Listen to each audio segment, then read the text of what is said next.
قد جاءکم من اللہ نور و کتاب مبین۔ سرکار اعلیٰ فرماتے ہیں وہ جو نہ تھے تو کچھ نہ تھا، وہ جو نہ ہوں تو کچھ نہ ہوں، جان ہے وہ جہان کی، جان ہے تو جہان ہے۔ حضرات محترم، ماہ ربیع النور کا یہ عظیم الشان اور بابرکت مہینہ جو ہمارے اور آپ کے درمیان جلوہ فگن ہے، اپنی تمام تر نورانیت اور مکمل تابانی اور درخشانی کے ساتھ ہمارے سامنے روبرو ہے۔ یہ وہ عظیم اور مقدس مہینہ ہے جس میں سرکار دو عالم صلی اللہ تعالی علیہ وسلم کی ولادت باسعادت ہوئی۔ انشاءاللہ الرحمن اسی مناسبت سے، اسی نسبت سے مصطفیٰ جان رحمت جو سلام رضا ہے، اس کے حوالے سے ہم انشاءاللہ الرحمن مختصر طور پر اس کی تشریح کریں گے اور اسی کے ضمن میں اور اسی کے تناظر میں مصطفیٰ کا میلاد منانے کی سعادت حاصل کریں گے۔ یاد رکھیں، اللہ عز و جل کا بے پناہ شکر عظیم ہے کہ اس نے ہمیں مصطفیٰ جان رحمت کی امت میں پیدا فرمایا، ورنہ یاد رکھیں گزشتہ لوگ بلکہ گزشتہ انبیاء کرام بھی اس امت میں پیدا ہونے کی دعائیں کرتے تھے۔ یہ اللہ کا کروڑوں احسان ہے ہم جیسے گنہگار انسانوں پر کہ پیارے آقا صلی اللہ تعالی علیہ وسلم کا دامن کرم ہمیں عطا کیا گیا۔ ہم میلاد مصطفیٰ صلی اللہ تعالی علیہ وسلم مناتے ہیں اور انشاءاللہ الرحمن تا دم آخر مناتے رہیں گے۔ حشر تک ڈالیں گے ہم پیدائش مولا کی دھوم، مثل فارس نجد کے قلعے گراتے جائیں گے، اور خاک ہو جائیں عدو جل کر مگر ہم تو رضا، دم میں جب تک دم ہے ذکر ان کا سناتے جائیں گے۔ حضرات، اب آئیے اس سلسلے کو آگے بڑھاتے ہیں۔ سلام رضا یعنی اعلیٰ حضرت کا جو لکھا ہوا مشہور زمانہ سلام ہے، ہم اس کی روشنی میں مصطفیٰ جان رحمت کے شمائل، آپ کا حلیہ اور آپ کا جو سراپا ہے، اس کو جاننے کی کوشش کریں گے اور مختصر طور پر ہم اس کی تشریح آپ کے سامنے پیش کرنے کی سعادت حاصل کریں گے۔ اعلیٰ حضرت امام عشق و محبت فرماتے ہیں، مصطفیٰ جان رحمت پہ لاکھوں سلام، شمع بزم ہدایت پہ لاکھوں سلام۔ یہ سلام آپ خوب سنتے ہیں اور بچپن سے لے کر آج تلک، اور انشاءاللہ الرحمن جب تلک یہ دنیا سلامت رہے گی میرے رضا کا یہ سلام پڑھا جاتا رہے گا۔ اور مصطفیٰ جان رحمت پہ لاکھوں سلام، شمع بزم ہدایت پہ لاکھوں سلام۔ اس مصرے کے اندر میرے امام اہل سنت نے اپنے پیارے حبیب صلی اللہ تعالی علیہ وسلم کو صرف رحمت نہیں بلکہ رحمت کی جان قرار دیا کہ یا رسول اللہ، آپ صرف رحمت ہی نہیں ہیں بلکہ آپ رحمت کی جان ہیں۔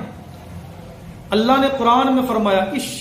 یہ شعر قرآن کی وہ آیت کریمہ وما ارسلناک الا رحمۃ للعالمین کی روشنی میں ہے کہ اللہ رب العزت نے فرمایا کہ اے محبوب، ہم نے آپ کو سارے جہان کے لیے رحمت بنا کر کے بھیجا۔ آپ ذرا غور کریں، مطلب یہ ہے کہ دنیا میں جتنی بھی مخلوقات ہیں، ہر مخلوق کے لیے میرے مصطفیٰ جان رحمت کو، میرے آقا کریم صلی اللہ تعالی علیہ وسلم کو اللہ نے رحمت بنا کر کے بھیجا، سراپا رحمت بنا کر کے بھیجا۔ یعنی آپ اپنی امت پر اس قدر شفقت کرتے ہیں، اس قدر رحم فرماتے ہیں کہ گویا رحم فرماتے فرماتے گویا کہ آپ سراپا رحمت بن گئے۔ اور اس سے بھی بڑھ کر میرے امام نے یہ بات کہی کہ آپ صرف رحمت بن کر نہیں آئے بلکہ رحمتیں آپ کے در پہ قربان ہوتی ہیں، رحمتوں کی جان آپ بن کر کے اس دنیا میں تشریف لائے۔ حضرات محترم، اب ذرا یہ غور کریں، قاضی ایاز رحمۃ اللہ تعالی علیہ شفا شریف کے اندر فرماتے ہیں کہ میرے مصطفیٰ کی رحمت سے ہر کسی کو صدقہ ملا، میرے مصطفیٰ کی رحمت سے ہر کسی کو صدقہ ملا۔ پوچھا گیا کہ ہم مسلمانوں کو تو مصطفیٰ جان رحمت کی رحمت للعالمین سے صدقہ ملا، اس میں کوئی شبہ نہیں ہے، تو کیا کسی کافر کو بھی مصطفیٰ جان رحمت کی رحمت کا صدقہ ملا ہے؟ تو کہا گیا بے شک یہ میرے مصطفیٰ کی رحمت کا ہی صدقہ ہے کہ ان کافروں مشرکوں سے عذاب کو مؤخر کر دیا گیا اور دنیا میں انہیں بے پناہ رزق سے نوازا گیا۔ یہ میرے آقا کی کرم نوازی، ان کی رحمت کا صدقہ ہے کہ میرے آقا کے ٹکڑے پر وہ بھی پل رہے ہیں اور وہ بھی ان کے صدقے میں کھا پی رہے ہیں، ورنہ ان کے اعمال اور شرک سے بڑا ان الشرک لظلم عظیم، کہ شرک سے بڑھ کر کوئی ظلم نہیں ہے، اتنا بڑا ظالم ہو، اتنا بڑا ظلم کرنے والا ہو کہ ایک خدائے وحدہ لا شریک کے ساتھ دیگر خداؤں کو شریک ٹھہرائے، اس پر تو زمین و آسمان ٹوٹ جانے چاہیے، لیکن یہ ہے کہ اس پر کوئی عذاب نہیں آ رہا، اس پر انہیں بھی رحمت کا صدقہ ملا کہ انہیں عذاب کو ٹال دیا گیا، انہیں اب آخرت کے دن جب میدان محشر قائم ہوگی تو قیامت کے روز انہیں عذاب دیا جائے گا۔ بہرحال میرے مصطفیٰ جان رحمت صلی اللہ تعالی علیہ وسلم کی رحمت سے ہر مخلوق کو صدقہ ملا، اور میرے آقا ہر بشر کے لیے، ہر مخلوق کے لیے رحمت بن کر کے اس دنیا میں تشریف لائے۔ آپ ذرا دیکھیں کہ میرے مصطفیٰ کریم جانوروں کی باتیں بھی سن لیتے، چرندوں پرندے کی باتیں بھی سمجھ لیتے، اگر کوئی شجر و حجر آپ سے باتیں کرتا تو آپ ان کی بھی باتوں کو سمجھ لیتے۔ حضرات محترم، مسلم شریف کے اندر ایک حدیث پاک ہے، سرکار دو عالم صلی اللہ تعالی علیہ وسلم ارشاد فرماتے ہیں کہ میں اس پتھر کو بھی پہچانتا ہوں جو پتھر میری پیدائش سے پہلے مجھ پر سلام پڑا کرتا تھا۔ تو ذرا غور کریں کہ اگر آپ ان کے لیے رحمت نہیں تھے تو آپ نے ان کی بولی سمجھ کیسے لی، وہ کیا کہہ رہا ہے، وہ کیا پڑھ رہا ہے، ان کی باتوں کو آپ نے سمجھ کیسے لیا؟ تو مطلب یہ ہے کہ سرکار دو عالم صلی اللہ تعالی علیہ وسلم ساری کائنات کے لیے رحمت بن کر کے اس دنیا میں تشریف لائے۔ اسی کی طرف میرے امام اہل سنت نے کہا، مصطفیٰ جان رحمت پہ لاکھوں سلام، کہ اے رحمت کی جان جو ساری دنیا کے لیے رحمت بن کر کے آئے، آپ پر لاکھوں سلام ہو۔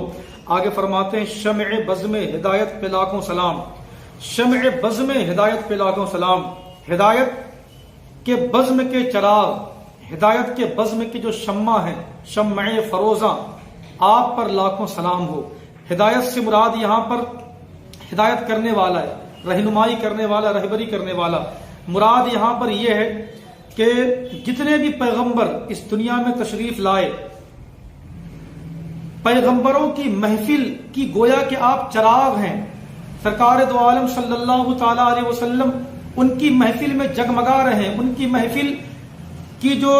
روشنی ہے، وہ چمک دمک جو ہے، وہ میرے مصطفیٰ کریم صلی اللہ تعالی علیہ وسلم کی بدولت ہے اور انہی کے دم قدم سے ہے۔ آپ ذرا غور کریں تو آپ کو معلوم چلے گا کہ سرکار دو عالم